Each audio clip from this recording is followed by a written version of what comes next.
शलोम। यहोवा आपको बहुत सारी आशीषें और बरकतें दे। हम इजराइल के लिए, यरूशलेम के लिए प्रार्थना करें कि मेरा यहोवा इजराइल को, यरूशलेम को शलोम की आशीषें दें और इजराइल की जो खोई हुई भेड़ें हैं वो यशुआ मसीह के नाम से बचाई जाएं और मेरा अदोनी यहोवा उन सबका उद्धार करे यशुआ मसीह के नाम से, आमीन। तो प्रिय अजीजों, हम यीशु मसीह के बड़े फजल, बड़े अनुग्रह के द्वारा इस बात के ऊपर सीख रहे हैं कि मसीह के आने का और जगत के अंत का क्या चिन्ह होगा, क्या रहस्य होगा। जो चिन्ह यीशु मसीह ने अपने चेलों को बताया, उन चिन्हों के बारे में हम सीख रहे हैं और हमने पिछले भागों में अकाल के बारे में स्टडी की है और आज के भाग में हम मत्ती 24 अध्याय उसके आगे के वचनों के ऊपर सीखेंगे। और आज का जो हमारा विषय है वो है सावधान रहो कि कोई तुम्हें बहकाने ना पाए। यीशु मसीह ने सबसे पहली बात जो अपने चेलों को कहा, जब यीशु मसीह के चेले यीशु मसीह के पास आए मत्ती 24 अध्याय 3 वचन के अंदर, कि जब वह जैतून पहाड़ पे बैठा था तो चेलों ने अलग उसके पास आकर कहा, हमसे कह कि ये बातें कब होंगी, तेरे आने का और जगत के अंत का क्या चिन्ह होगा। तब यीशु मसीह ने उनसे सबसे पहली बात जो कही वो कहा, यीशु ने उनको उत्तर दिया, सावधान रहो कि कोई तुम्हें बहकाने ना पाए, भरमाने ना पाए। और इसका अर्थ यदि हम देखें तो मार्ग से भटकाने ना पाए, आपकी नजरों को भटकाने ना पाए, आपके कान को भटकाने ना पाए, आपके मन को बहकाने ना पाए। यीशु मसीह ने कहा सावधान रहो, बी अलर्ट, आप सावधान रहें, कहीं कोई आपको मसीह की आवाज को सुनने से बहकाने ना पाए। देखिए, यीशु मसीह ने कहा बहुतेरे उस समय आएंगे जो कहेंगे मैं मसीह हूं, मैं मसीह हूं, मैं मसीह हूं। और आज के समय में क्या होता है कि जितने भी लोग आते हैं मसीह की शिक्षा को लेकर, वो कहते हैं हम सच्चे मसीह हैं, हम सच्चे मसीह हैं, वो झूठे हैं, वो झूठे हैं, और अच्छी भली भेड़ों को बहका रहे हैं। क्योंकि आज के समय में बहुत सारी गलत शिक्षाएं हमारे समय पर आ खड़ी हुई हैं। और गलत शिक्षा के कारण क्या हो रहा है कि जो विश्वासी अगर उस गलत शिक्षा में जाकर भटक जाता है तो वो अपनी दौड़ में सुस्त हो जाता है, ठंडा पड़ जाता है। क्योंकि क्या होता है, जब हम मसीहों के साथ संगति करते हैं, मसीहों के साथ चलते हैं, तो जब हम स्टार्टिंग में हम तो बहुत गर्म होते हैं, बहुत ज्यादा जोश भरा होता है और बहुत ज्यादा उत्साह के साथ हम मसीह की प्रस्तुति करते हैं।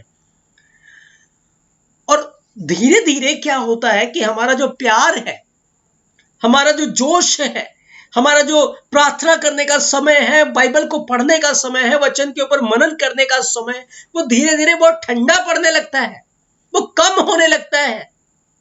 इसका कारण क्या है? इंसान बहक जाता है, बहक जाता है।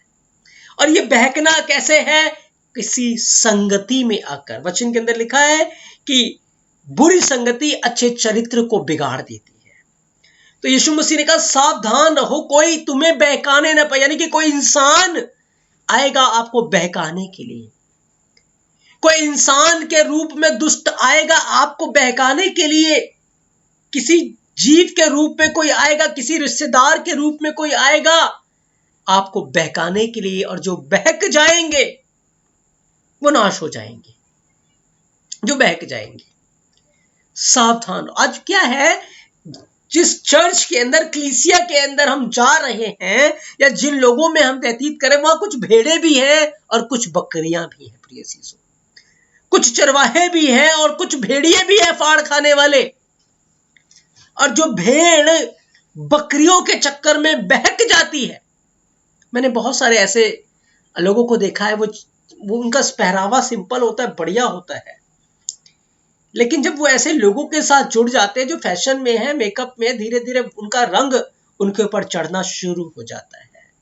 बहुत सारे ऐसे आत्मिक लोगों को देखा है, स्टार्टिंग में तो बहुत आत्मिक है, स्पिरिचुअल है, चल रहे हैं, लेकिन जब उनकी संगति कुछ ऐसे लोगों के साथ हो जाती है जो ठंडे हैं, जो सुस्त हैं, जो गुनगुने हैं, तो धीरे धीरे क्या होता है, जब वो देखते हैं ये बढ़ रहे हैं, ये अच्छे चल रहे हैं, ठीक है, बढ़िया, इनके साथ तो वो भी कंफर्ट जोन में आना शुरू कर देते हैं और वो भी गुनगुना होना शुरू हो जाते हैं, वो भी ठंडा पड़ना शुरू हो जाते हैं, वो भी अपने जीवन के अंदर मसीह की आग को बुझाना शुरू कर देते हैं। इसीलिए यीशु मसीह कहते हैं सावधान रहो ऐसे बकरियों से, फाड़ने वाले भेड़ियों से, क्योंकि जो विश्वासी है उसे सावधान रहना है। देखो बाइबल के अंदर एक बात लिखी है, यीशु मसीह ने कहा मेरी भेड़े। जब हम यूहन्ना 10 अध्याय 30 वचन 27 से लेकर 30 वचन को पढ़ते हैं तो लिखा यीशु मसीह ने कहा मेरी भेड़े मेरा शब्द सुनती है, मेरी आवाज को सुनती है, वो मेरे वचन को सुनती है। यीशु मसीह ने कहा वो पराये के शब्द को नहीं सुनेंगी जो भेड़े हैं। लेकिन आज की जो भेड़े हैं, मॉडर्न भेड़े जो है आज की, वो पराये के शब्द को सुनती हैं, वो वचन को नहीं सुनती। उन्हें मतलब है चिन्ह से, चमत्कार से, चंगाइयों से, छुटकारों से, आशीषों से, बरकतों से। वो यीशु मसीह की आवाज को नहीं सुनना चाहती, यीशु मसीह के वचन को नहीं सुनना चाहती, लेकिन वो अपने फायदे के लिए वो आज गलत शिक्षाओं में जाकर कानों की खुजली के अनुसार वो वचन सुनना चाहती है, कथा कहानियों के ऊपर वो मन लगाती है। तो ऐसा करके क्या होता है, एक अच्छी भली भेड़ भटक जाती है, बहक जाती है। प्रिय चीजों, इसके बारे में वचन हमें इस बात की हिदायत देता है, वचन हमें इस बात के बारे में कायल करता है कि सावधान रहो, कोई भी तुम्हें बहकाने ना पाए, भरमाने ना पाए। आइए हम बाइबल से देखें कि कैसे इंसान बहकाया जाता है और हमें किस प्रकार से अपने आप को बहकावे में आने से बचाना है। किस प्रकार से, जब हम दूसरा कुरिन्थियों 11 अध्याय उसके 3 वचन में पढ़ते हैं तो लिखा है परंतु मैं डरता हूं कि जैसे सांप ने अपनी चतुराई से हवा को बहकाया, वैसे ही तुम्हारे मन उस सिधाई और पवित्रता से जो मसीह के साथ होनी चाहिए कहीं भ्रष्ट न किए जाएं। ध्यान से पढ़े, लिखा है पौलुस कहता है मैं डरता हूं कि जैसे सांप ने चतुराई से हवा को क्या किया, बहका दिया। जिस सिधाई में वो चल रही थी, जिस पवित्रताई में वो चल रही थी, उस सिधाई से, उस पवित्रताई से क्या कर दिया, उसको भटका दिया, उसको भ्रष्ट कर दिया, उसको भ्रष्ट कर दिया। और किस प्रकार से उसको भ्रष्ट किया, देखिए लिखा है जब हम उत्पत्ति की किताब 3 अध्याय 1 से 5 वचन को पढ़ते हैं, लिखा है यहोवा एलोहिम ने जितने जंगली पशु बनाए थे उन सब में सांप जो था धूर्त था, और उसने स्त्री से कहा क्या सच है कि यहोवा ने कहा है तुम वाटिका के किसी वृक्ष का फल ना खाना। अब शैतान सांप के अंदर है, पर बाहर से शैतान नहीं दिख रहा, बाहर से तो सांप दिख रहा है। शैतान आज रिश्तेदारों के अंदर है, कम ईमान रखने वाले लोगों के अंदर है। वो तो हमें नजर नहीं आ रहा, लेकिन हमें हमारे प्रिय नजर आ रहे हैं जो हमारे हित की चिंता करते हैं। हमें तो वो नजर आ रहे हैं, लेकिन उनके अंदर कौन बैठा हुआ है। जब यीशु मसीह पतरस से बात कर रहे थे तो पतरस को यीशु मसीह ने डांटा है, शैतान मुझसे दूर हो जा, क्योंकि यीशु मसीह बाहर से तो पतरस को देख रहा था, लेकिन अंदर कौन बैठा था, अंदर शैतान बैठा हुआ था। और यीशु मसीह ने उसकी बात को कैसे पकड़ा, कैसे पहचाना कि ये बात पतरस बोल रहा है या शैतान बोल रहा है। उसने वचन के अनुसार उसको पहचान लिया। अभी तो पतरस जब ये बोल रहा था कि तू जीवते एलोहिम का पुत्र है, मशीयाक है, तो यीशु मसीह ने उसकी गवाही दी, उसकी तारीफ की कि मांस और लहू ने नहीं पर मेरे बाप की आत्मा ने तुझ पे प्रकट किया। लेकिन अब थोड़े समय के बाद ही जब वो पहाड़ से नीचे आ रहे हैं तो अब जो पतरस है वो ये कह रहा है कि यीशु मसीह ने जब कहा कि मैं मारा जाऊंगा, गाड़ा जाऊंगा और 3 दिनों के बाद मुर्दों में से जी उठूंगा, तो पतरस क्या कह रहा है, पतरस कह रहा है प्रभु तेरे साथ ऐसा ना हो, तेरे ऊपर दुख ना आए, तेरे ऊपर तकलीफ ना आए, तेरे ऊपर कोई पीड़ा ना आए। पर पतरस क्या चाह रहा था कि प्रभु तुझे राष्ट्रपाट मिल जाए, वो राजा बन जाए। और ऐसा विचार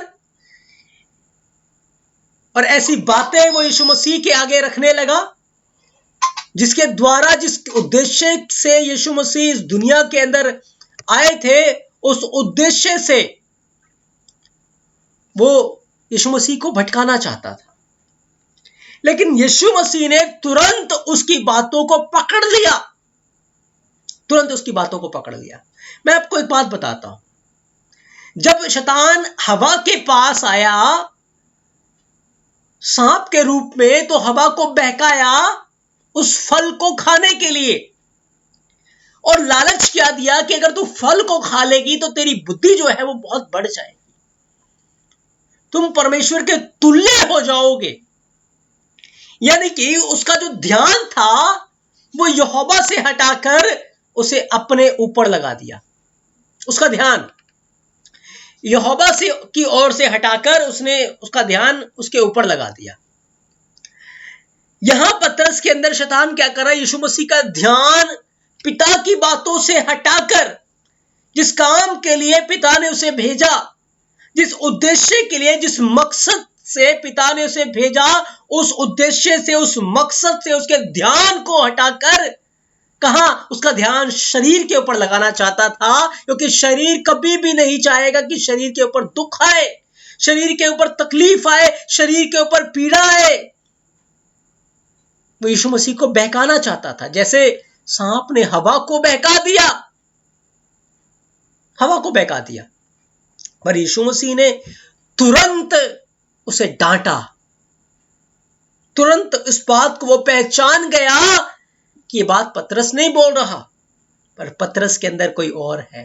प्रिय अजीजों, मैं आपको बताना चाहता हूं, यीशु मसीह ने हमें इस दुनिया के अंदर एक विशेष उद्देश्य से भेजा है। वो उद्देश्य है कि हम मसीह के लिए दुख उठाएं।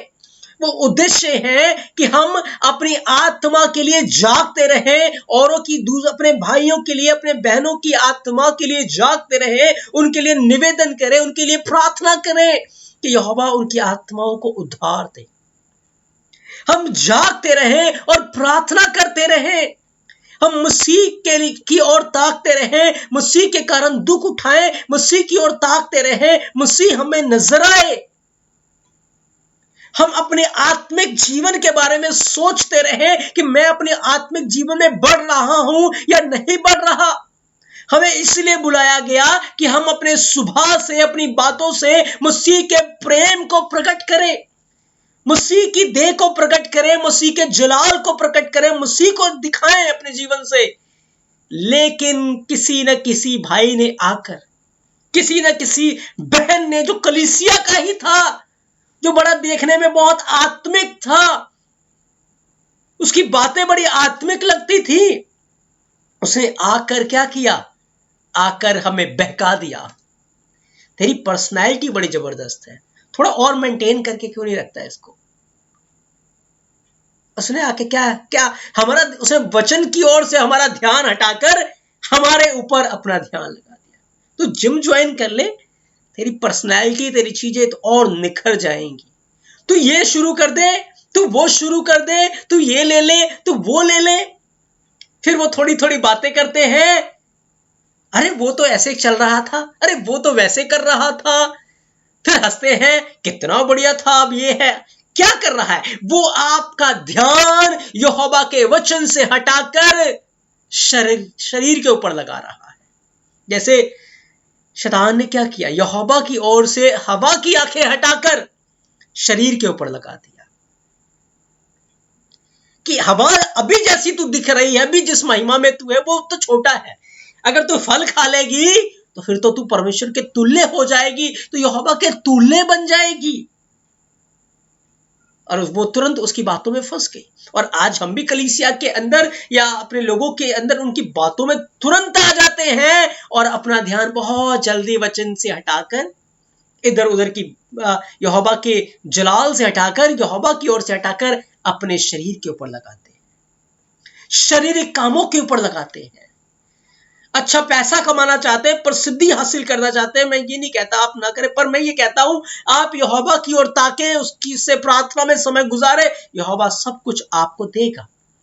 लेकिन अगर आप इन्हीं चीजों के पीछे भागते रहेंगे तो फिर नाश हो जाएंगे।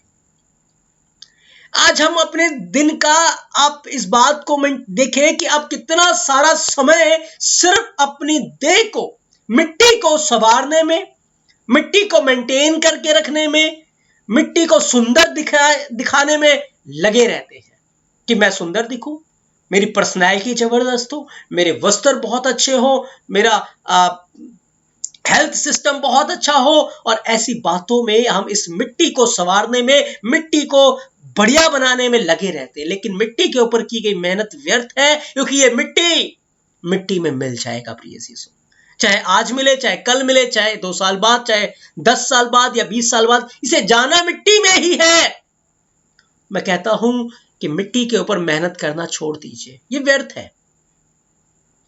आपको अपनी आत्मा के ऊपर मेहनत करनी है। अगर आप आत्मा के ऊपर मेहनत करेंगे तो जो मिट्टी है ये महिमा में होकर बदल जाएगा, ये मिट्टी महिमा में होकर बदल जाएगा।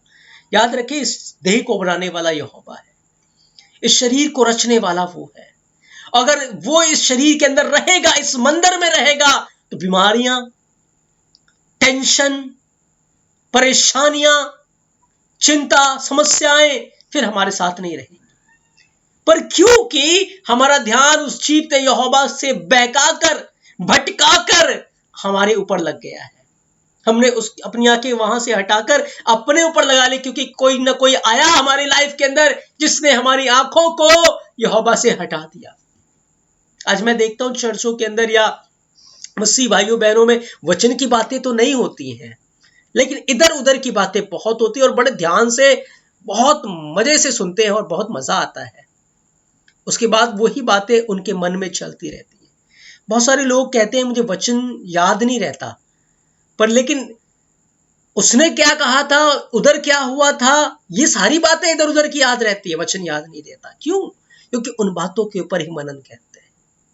शैतान ने आपका ध्यान वचन से हटाकर इधर उधर लगा दिया। इसीलिए यीशु मसीह ने कहा सावधान रहो, क्योंकि जब आने का समय निकट होगा तो फिर तुम्हारे मन खुमार से मतवाले हो जाएंगे। उस समय तुम्हारा मन नहीं करेगा प्रार्थना में, तुम्हारा मन नहीं करेगा वचन को पढ़ने का, तुम्हारा मन नहीं करेगा संगति में आने का। कर तुम कान की खुजली के अनुसार वचन को पसंद करोगे, तुम अपने शरीर के ऊपर मेहनत करोगे, अपने शरीर को पर्सनैलिटी देने में लगे रहोगे, और भिन्न भिन्न प्रकार की ऐसी चीजें करोगे, और अपना ध्यान जीवते यहोवा के वचन की ओर से हटाकर अपने ऊपर लगा लोगे।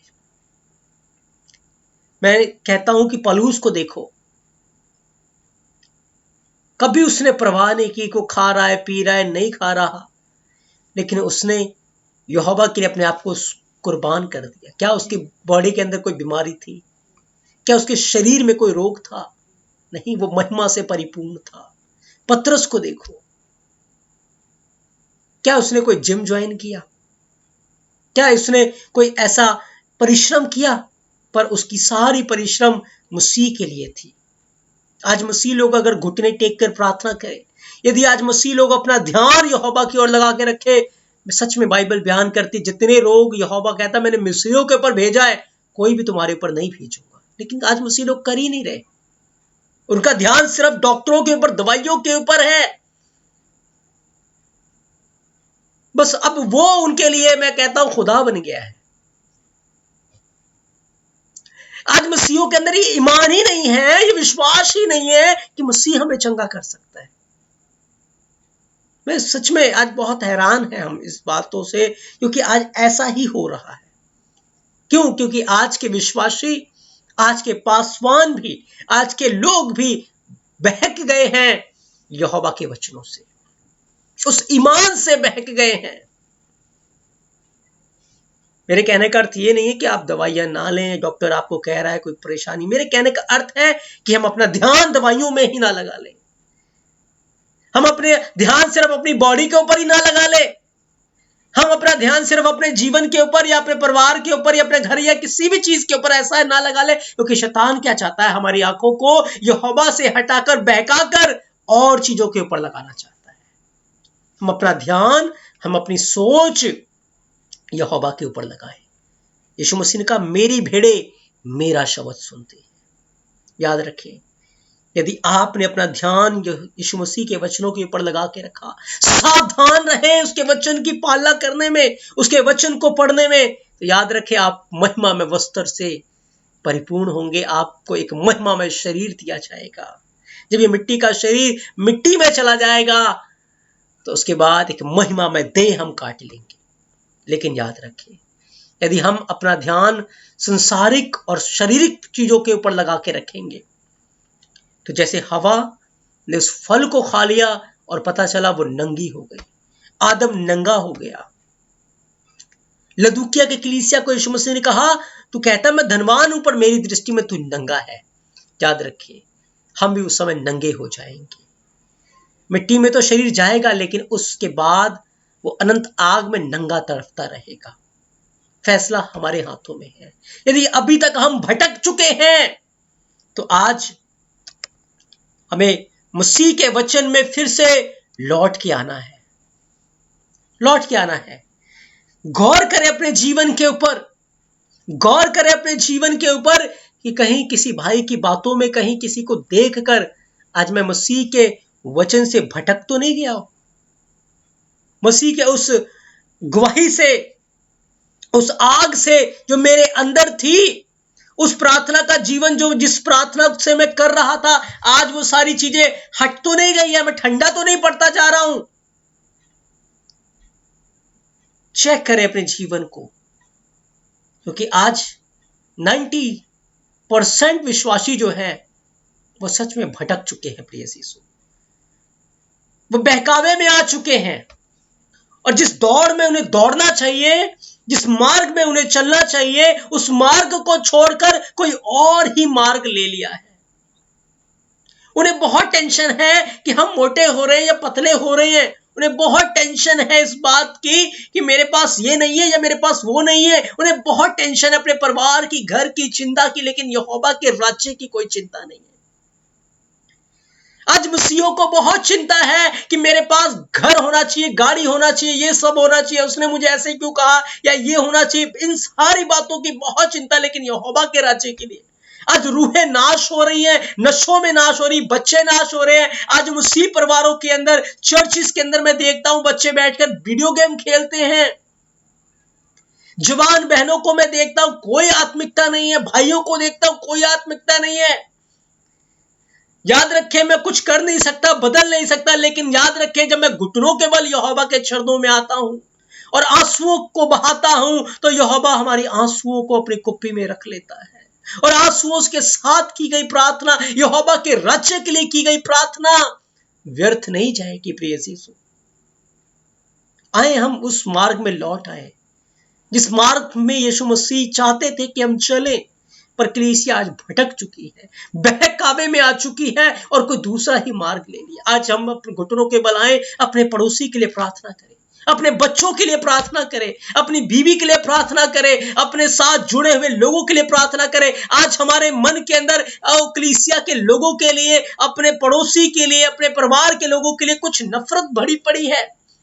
कुछ ऐसी बातें हैं जो हमने दबा कर रखी हुई है। क्या है? शैतान ने हमारा ध्यान उस यहोवा की मोहब्बत से भटका के लड़ाइयों में लगा दिया, क्रोध में लगा दिया, मनमुटाव में लगा दिया। और आज तो मैं बहुत हैरान हूं, बहुत सारे विश्वासी लोग ऐसा सोचते हैं यहोवा इन्हें बदला दे, इनसे इनके ऊपर न्याय आए, ये इनको पता लगेगा तब ये क्या कर रहे हैं। इन्होंने मेरे साथ ऐसा किया है, इनको भी इसका पूरा प्रतिफल मिलना चाहिए, बदला मिलना चाहिए। नहीं प्रिय यीशु, मसीह ने आज हमें इसलिए रखा, लोग हमारे द्वारा जीवन पाए, मसीह को जाने, मसीह के प्यार को जाने। यीशु मसीह ने कहा अपने पड़ोसी से अपने समान प्रेम करो। लेकिन आज हम भटक चुके हैं। जैसे हम चाहते हैं कि हम स्वर्ग जाएं, ऐसे ही हमें प्रार्थना करनी कि मेरा पड़ोसी नरक ना जाए। अगर मेरा पड़ोसी नरक चला गया, मैं ये चाहता हूं मेरा पड़ोसी के ऊपर दुख आए, मैं चाहता हूं मेरे पड़ोसी के ऊपर पीड़ा आए, या मेरा पड़ोसी को मैंने सुसमाचार नहीं सुना, या मैं अपने पड़ोसी के लिए प्रार्थना नहीं करता, तो फिर मैं कैसे अपने पड़ोसी से अपने समान प्यार करता हूं? क्योंकि प्यार यहोवा का यही प्यार है कि हम जो नरक के भागीदार थे, मर रहे थे गुनाहों में, यहोवा ने अपने पुत्र को भेज दिया और हमें उस नरकीय जीवन से बचाकर अनंत जीवन में वो हमें ले आया प्रिय यीशु। और आज हमारा भी प्रेम हमारे पड़ोसी के प्रति, हमारे परिवार के प्रति, हमारे साथ जुड़े हुए लोगों के प्रति, कलीसिया के लिए यही प्रेम है कि हम उनके लिए उद्धार का कारण बने, हम उनके लिए प्रार्थना करें, हम आंसुओं के साथ प्रार्थना करें, उपवास के साथ प्रार्थना करें, हम उपवास के साथ प्रार्थना करें और मसीह की मोहब्बत को आज लोगों को दिखाएं। यदि कोई हमारे खिलाफ बातें करे, कोई हमारे खिलाफ बातें करे, या हम किसी के खिलाफ कोई बातें भी सुने, तो याद रखें, जब आप अपनी कोठरी में आए, अपने घर में उस भाई के लिए, उस बहन के लिए प्रार्थना करें रोक के कि मेरे यहोवा द्रोही, आप उनके ऊपर दया कर दीजिए, आप उनके जीवन को बदल दीजिए। यीशु मसीह, आप उनके ऊपर दया कर दीजिए, उनके आत्मिक जीवन को बदल दीजिए। आपसे सब कुछ हो सकता है। आपकी आंसू के साथ की गई प्रार्थना व्यर्थ नहीं जाएगी। याद रखें, यीशु मसीह के लिए कोई काम कठिन या मुश्किल नहीं है। हमारे देखने में हो सकता हम उसे ना देख पाए, उसके जीवन में एक बड़ा कार्य होगा, लेकिन याद रखिए, जब हम स्वर्ग जाएंगे तो हमें एक मुकुट दिया जाएगा, एक मुकुट होगा वहां पर, उस मुकुट के अंदर हीरे लगे होंगे, और जितनी रूहें हम यहोवा के राज्य में ऐड कर रहे हैं, रूहों को यहोवा के राज्य में लेकर आ रहे हैं, उतने हीरे उस मुकुट के अंदर होंगे। तो जब वो मुकुट हमें दिया जाएगा तो उस समय में बहुत खुशी होगी कि सच में यहोवा हमें कहेगा, शाबाश, धन्य हो तुम मेरे लोगों, जिसने मेरे राज्य के लिए इतना बड़ा कार्य किया। लेकिन याद रखिए, आज हम किसी को बचा ही नहीं रहे, किसी को सुसमाचार सुना नहीं रहे, किसी के लिए बोझ से प्रार्थना ही नहीं कर रहे, तो उस समय हम क्या मुंह दिखाएंगे अपने द्रोही को? क्या हमारे पास उस समय होगा? इसलिए प्रिय यीशु, आज सच में मसीह लोग बहक गए हैं। यीशु मसीह ने कहा था, सावधान रहो, कोई भी तुम्हें बहकाने ना पाए। ये बहकाने वाले लोग अपने ही लोग होते हैं। ये बहकाने वाले लोग अपने घर के हो सकते हैं, कलीसिया के हो सकते हैं, ऑफिस के हो सकते हैं, काम कहीं के भी हो सकते हैं, लेकिन वचन से आप उनकी बातों को परख लेंगे, जान लेंगे। एक जीवन मसीह जीवन था, मसीह यहोवा के वचन से भरा हुआ था, लेकिन सारी सारी रात वो प्रार्थना में गुजारता था। मसीह यहोवा के जलाल से परिपूर्ण था, आत्मा से परिपूर्ण था, लेकिन वो दिन में यहोवा के राज्य का प्रचार कर रहा था, उसका जीवन उस राज्य का प्रचार कर रहे थे, और रात को वो प्रार्थना में गुजार रहा था। एक अच्छा जीवन का नमूना। लेकिन आज मसीहों के पास वैसा जीवन नहीं है। चाहे हम काम पर हैं, चाहे हम जॉब में हैं, चाहे हम कहीं भी हैं, हम मसीह के राज्य का प्रचार करते हैं प्रिय यीशु। या तो आप नरक का प्रचार कर रहे हैं या आप स्वर्ग का प्रचार कर रहे हैं, या हो सकता है आपने अपने जीवन के अंदर आप एक नरकीय जीवन को लेकर घूम रहे हैं या स्वर्गीय जीवन को लेकर घूम रहे हैं। अगर आपके अंदर क्रोध, गुस्सा, वैर, और लोगों को आप यीशु मसीह के बारे में नहीं बता रहे, क्षमा नहीं कर रहे, दया नहीं कर रहे, उनके लिए प्रार्थना नहीं कर रहे, तो नरकीय जीवन को साथ लेकर घूम रहे हैं और लोगों को नरक के अंदर लेकर आ रहे हैं। लेकिन यदि आप क्षमा करते हैं, दया करते हैं, प्रेम करते हैं, प्रार्थना कर रहे हैं, यीशु मसीह के बारे में लोगों को बता रहे हैं, तो आप स्वर्गीय जीवन को अपने साथ लेकर घूम रहे हैं और स्वर्ग के राज्य में लोगों को आप ऐड कर रहे हैं प्रिय यीशु। मसीह लोग आज बहकावे में आ चुके हैं, एक नया ही मार्ग पर वो चल पड़े हैं, जो मार्ग यीशु मसीह ने कभी भी शुरू नहीं किया था प्रिय यीशु। लेकिन आज की मसीहत को आप उठा के देख लीजिए, और यीशु मसीह के समय में, बाइबल के समय में जो मसीहत थी उसको उठाकर देख लीजिए, बिल्कुल बिल्कुल बिल्कुल बदलाव है, बिल्कुल चेंज है। हमें मन फिराने की जरूरत है। यीशु मसीह बहुत शीघ्र अपने लोगों को लेने के लिए आने वाले हैं प्रिय यीशु। उस समय कहीं हम नंगे ना पाए जाए। आज मौका है, हम सच्चा पश्चाताप करें, शरीर के ऊपर मन ना लगाएं, आत्मा के ऊपर मन लगाएं। आपका शरीर भी भला, तंदुरुस्त और स्वस्थ रहेगा, क्योंकि वो यहोवा की महिमा का कारण है प्रिय यीशु। मैं विश्वास करता हूं कि आज के वचन के द्वारा आपने बहुत सारी आशीषों को, बरकतों को अपने जीवन में रिसीव किया है। और आज का जो हमारा विषय था कि यीशु मसीह ने कहा, सावधान रहो, कोई तुम्हें बहकाने ना पाए।